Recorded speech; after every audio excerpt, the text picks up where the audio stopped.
बातों का दौर है ये, कयासों का दौर है, जिंदों की अर्थियों पे बतासों का दौर है। जो तृप्त हैं उनके पास समंदर मिला, प्यासों के पास तमाशों का दौर है। आवाम को जोहार सलाम नमस्कार, मेरा नाम मल्लिका हुआ। धनबाद की पहचान सिर्फ कोयले से नहीं है, बल्कि बर्टार बस स्टैंड से भी है। आज ये खबर आपकी आंखें खोल देने वाली है। कोल सिटी की धड़कन बस स्टैंड अब कतरा शिफ्ट होने जा रही है। अभी आपको 2-3 दिन पहले एक खबर मिली, और वो भी ग्रहण बर्टार के नज़दीक मधुलिका की खबर जो आपने सुन रखी है, उस पर लगी 5 आउटलेट बंद हो गए। अब सवाल और आक्रोश दोनों साथ में है कि क्या आखिर वो वजह है जिस कारण बस स्टैंड को कतरा शिफ्ट किया जा रहा है। क्या सिर्फ ट्रैफिक व्यवस्था के समाधान के लिए ये एक उपाय है, या फिर भ्रष्ट नेताओं का एक जुगाड़ है। मेरे साथ JLKM के केंद्रीय प्रवक्ता प्रकाश कुमार जी जुड़ रहे हैं। सवाल रहेंगे और 5 सवाल मेरे फ़ोन में हैं जो आप लोगों के सवाल है, और बारी बारी से समझेंगे, क्योंकि एक इंटेलेक्चुअल प्रवक्ता है तो वो बताएंगे कि इतनी बड़ी मुसीबत का क्या एक समाधान है जो मिल सकता है धनबाद को। वैसे आप ज़रूर लिखिएगा, क्योंकि मुसीबतें बढ़ने वाली है। जो सफ़र हम आसानी से तय कर पा रहे थे, अब वो उतना आसान रहने वाला नहीं है। स्वागत है प्रकाश जी। मल्लिका जी नमस्कार, जोहार, और आपके चैनल के माध्यम से आपके सारे दर्शकों को नमस्कार। लोगों ने कुछ सवाल जो है हमें भेजा है। पहला जो सवाल है कि जनता को एयरपोर्ट का सपना दिखाया गया और अब बस स्टैंड छीना जा रहा है। सवाल बहुत लाजमी है, बहुत गंभीर है, क्योंकि अल्टीमेटली ये पब्लिक ट्रांसपोर्ट की बात है, तो ये बात पब्लिक की आ जाती है। जहाँ पब्लिक इन्वॉल्व है, पब्लिक का मतलब है मास, ये है मास ट्रांसपोर्ट। तो जो हवाई अड्डे का जो सपना है वो तो सपना है ही, लोग देख रहे हैं, अभी भी दिखाया जा रहा है। और माननीय सांसद जी के कुछ पोस्ट्स भी देखे हमने कि वो कोशिश कर रहे हैं, वो उड्डयन मंत्री को पत्र भी दे रहे हैं, उनके ऊपर प्रेशर भी डाल रहे हैं, बट क्या प्रोग्रेस आ रहा है इसके बारे में कुछ पता नहीं चल रहा है। और वो तो अब तक सपना ही है, लेकिन उसके बाद जो बहुत बड़ी खबर जो सबको परेशान करने वाली है, वो ये है कि जो बर्टार बस स्टैंड है उसको शिफ्ट करके यहाँ से दूर कतरास शिफ्ट किया जा रहा है, ISBT के नाम पे, इंटरस्टेट बस टर्मिनस, जहाँ अंतर्राज्यीय बस सेवा वहाँ उपलब्ध रहेगी। तो ये परेशान इसलिए करने वाला है क्योंकि जो शहर के अंदर एक मूवमेंट है लोगों का, वो बहुत अफेक्ट होने वाला है। एक तो दूरी बढ़ेगी, सेफ्टी का बहुत इश्यू है, क्योंकि आप धनबाद से कतरास जिस जगह पे ये बस स्टैंड जा रहा है, वहाँ तक का अगर आप दूरी देखेंगे या वो रोड देखेंगे, वो बहुत सेफ़ नहीं है लेट नाइट के लिए। और बीच में कन्वेंस भी आपको कितना मिलेगा, टाइम पैसे सारे लगने वाले हैं। तो ये तो पब्लिक को जो परेशानी आएगी वो तो आएगी ही आएगी। और मेरा इंट्रोडक्शन अगर मैं बताऊं तो मेरा मास्टर्स है ट्रांसपोर्टेशन इंजीनियरिंग में इंपीरियल कॉलेज लंदन से, और इंपीरियल कॉलेज लंदन वर्ल्ड का 2nd नंबर यूनिवर्सिटी है। आपसे बेहतर इन सवालों का जवाब भी कोई नहीं दे सकता है। क्या बस एक यही तरीका है धनबाद को स्मार्ट सिटी बनाने का कि बस स्टैंड को ही उखाड़ के हटा दो? देखिए, स्मार्ट सिटी का मतलब होता है इंक्लूसिव डेवलपमेंट। यहाँ इंक्लूसिव डेवलपमेंट की जगह एक्सक्लूसिव डेवलपमेंट हो रहा है कि आप एक्सक्लूजन कर रहे हैं चीज़ों का। मैं अब तक, जैसे मैंने मॉरिशस लाइट रेल प्रोजेक्ट में काम किया, वहाँ की सरकार के साथ काम किया, लंदन में मैंने पढ़ाई की, वहाँ पे मैं काफ़ी टाइम रहा हूँ, और उसके अलावा अभी तक मैं 26 देशों में मैंने ट्रैवल किया है, अलग अलग प्रोजेक्ट के लिए, ट्रैवल के लिए, टूरिज़्म के लिए। तो मैंने वहाँ देखे हैं, वहाँ पर मल्टी मॉडल इंटीग्रेशन जो है ये बहुत बड़ा सब्जेक्ट है। तो हमारे झारखंड में तो आश्चर्य की बात यह है कि यहाँ ट्रांसपोर्टेशन की मास्टर डिग्री की पढ़ाई किसी कॉलेज में है ही नहीं। Neither Indian school of mines, BIT Sindri, BIT Mishra या फिर NIT जमशेदपुर, किसी भी कॉलेज में मास्टर्स इन ट्रांसपोर्टेशन पढ़ाया ही नहीं जाता है। और मास्टर्स, मैं तो सिर्फ पढ़ाई का अगर कॉन्टेक्स्ट छोड़ दूं तो मैंने हर देश, हर शहर में ये देखा है कि वहाँ जो ट्रांसपोर्ट सिस्टम्स हैं उनको इंटीग्रेट किया जाता है।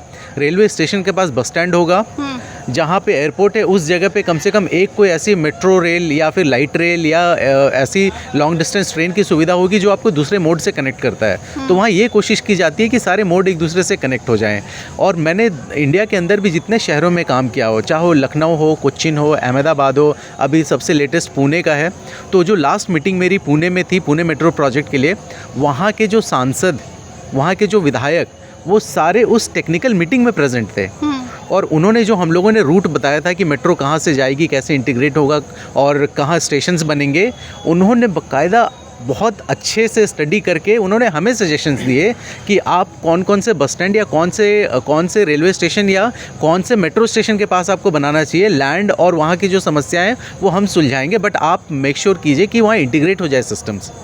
तो ये वहाँ के जनप्रतिनिधियों की सोच देखिए आप। धनबाद के जनप्रतिनिधि जो हैं, आपको क्या लग रहा है, इस मामले में उदासीनता रख रहे हैं या फिर कोई ऐसा इंटरनल कुछ चल रहा है? मुझे लगता है शायद इनको जानकारी की अभाव है या इनको प्रॉपर कोई गाइडेंस प्रॉपर नहीं है, क्योंकि जो जवाब अभी तक हमें मिला है, जो अब जैसे आपने सुशील मंडल जी का भी वीडियो स्टेटमेंट देखा होगा, उन्होंने बहुत माइन्यूटली स्टडी किया है इसको कि जो डीपीआर बनी थी यहाँ बरटाड़ बस स्टैंड के लिए, उसके अंदर चिन्हित है कि कितने बसेस आनी है या कितनी बड़ी वो जगह है, यहाँ से बस स्टैंड चला जाएगा तो कितनी तकलीफ़ें आएंगी। तो मैं उतनी डिटेल में नहीं जाऊँगा क्योंकि उन्होंने बहुत अच्छे स्टडी किया है, बट मैं ये बता सकता हूँ कि जो रीज़न दिया जा रहा है कि हम ट्रैफिक व्यवस्था सुधारेंगे, तो पहले तो ये जवाब दिया जाए कि आज तक धनबाद में दो तरह की स्टडीज़ होती हैं, comprehensive mobility plan, comprehensive traffic and transportation studies. तो कॉम्प्रिहेंसिव मोबिलिटी प्लान के अंदर ये होता है कि आप पब्लिक को कैसे मूव करा रहे हैं, और ट्रैफिक एंड ट्रांसपोर्टेशन स्टडी में होता है व्हीकल्स को कैसे मूव करा रहे हैं। तो जब तक ये स्टडी नहीं होगी तो आपको पता कैसे चलेगा कि आपकी ट्रैफिक की प्रॉब्लम है कहाँ पे, आपका बॉटल नेक कहाँ है जिसको आपको ठीक करने की ज़रूरत है। अगर आपको लगता है कि बस स्टैंड जो है यहाँ का बॉटल नेक या फिर ये ट्रैफिक क्रिएट कर रहा है, तो आप उसको रीमॉडल कीजिए, उसको रीडिज़ाइन कीजिए। अगर आप बरटाड़ के बस स्टैंड के अंदर कभी जाएंगे तो आपको कितने सारे बेज मिलते हैं। बेज मतलब जहाँ पे पार्किंग बनी हो बसेस की। आप चले जाइए दूसरे आईएसबीटीज़ में, मैं गूगल पे कहता हूँ आप किसी भी कंट्री के आईएसबीटी को या बस स्टैंड को उठा के देखिए, वहाँ पे बसेस की बेस बनी होती है, मार्किंग की हुई होती है, टर्फिंग होती है प्रॉपर, उसमें बे नंबर 1, 2, 3, 4 सारा होता है, डिस्प्ले बोर्ड्स लगे होते हैं ताकि पब्लिक को ये परेशानी ना हो कि मुझे कौन से बस के लिए कौन से बे में जाना है। यहाँ पे तो आपको जाने के बाद आपको एजेंट से बात करना पड़ेगा बस स्टैंड में जाके कि भैया रांची जाना है, भैया हजारीबाग जाना है, तो वो बताएंगे आपको कहाँ कौन से बस से जाना है, टिकट आपको किसी भी बस के दे देंगे।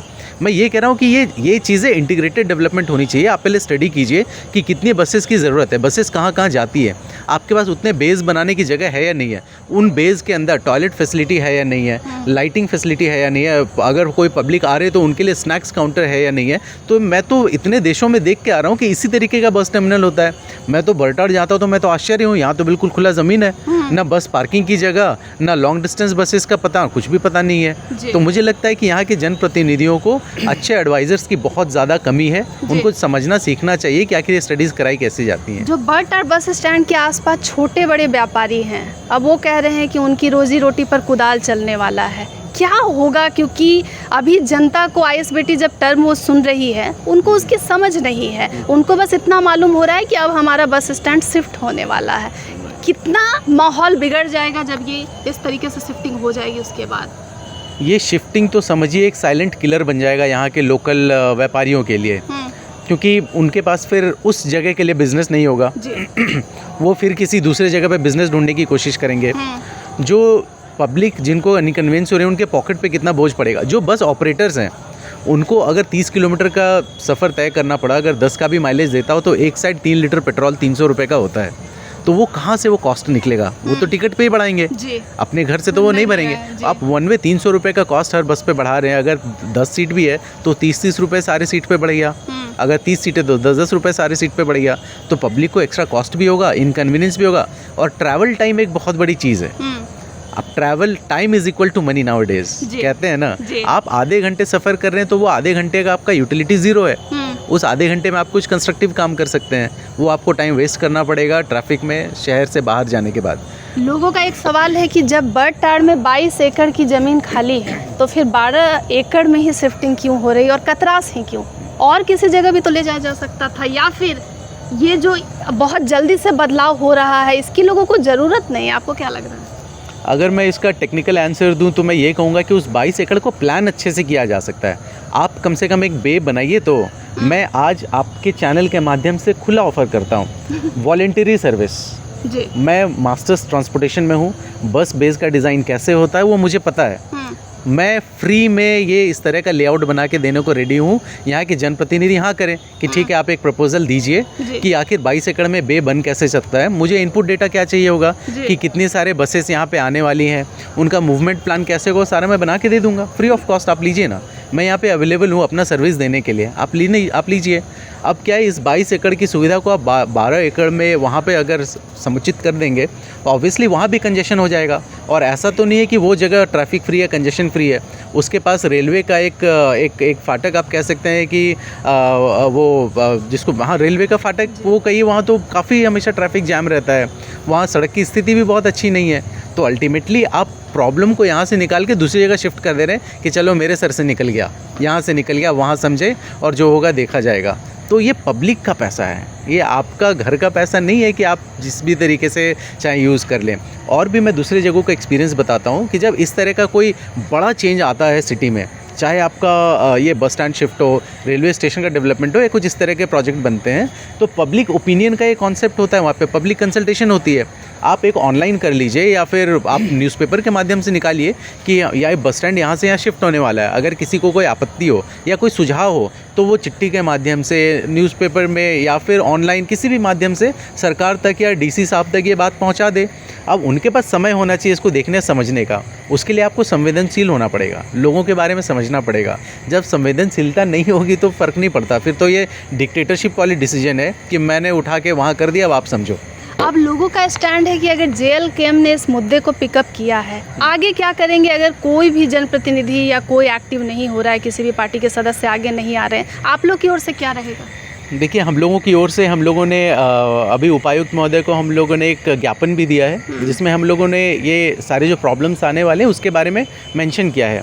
अब थोड़ा उपायुक्त महोदय इसको संज्ञान में ले, और अगर वो नहीं लेते हैं, जनप्रतिनिधि का फीडबैक हमें मिल चुका है, अगर वो नहीं लेते हैं तो फिर इसकी आगे की रणनीति तय की जाएगी कि करना क्या है, और अदरवाइज़ फिर जनता डिसाइड करेगी कि हमें इस तरह के जनप्रतिनिधि आगे चाहिए या नहीं चाहिए। क्योंकि इस पे देखिए, ऑन पेपर तो ज़मीन ट्रांसफ़र हो चुका है, मतलब लीगल तरीके से ये आगे बढ़ चुका है। अब उसको रोकना, रुकवा के वापस लाना कष्ट तो आएगा, बट हमें शायद सड़क पे भी उतरना पड़े इसके लिए, तो हम लोग उसके लिए तैयार हैं। और इसके लिए हमारे केंद्रीय अध्यक्ष जी से भी एक बार चर्चा की जाएगी कि अब आगे हमें क्या एक्शन लेना चाहिए, एंड हम लोग वैसे ही फॉलो करेंगे। हमारे साथ लगातार जुड़े रहें JLKM के केंद्रीय प्रवक्ता प्रकाश कुमार। लेकिन कमेंट सेक्शन में आप बताइएगा कि बस स्टैंड अगर कतरा शिफ्ट करता है तो ये विकास की प्लानिंग हो रही है या फिर विनाश की। अन्य अपडेट के लिए जुड़े रहेंगे लाइव इंडियन गार्ड परिवार के साथ।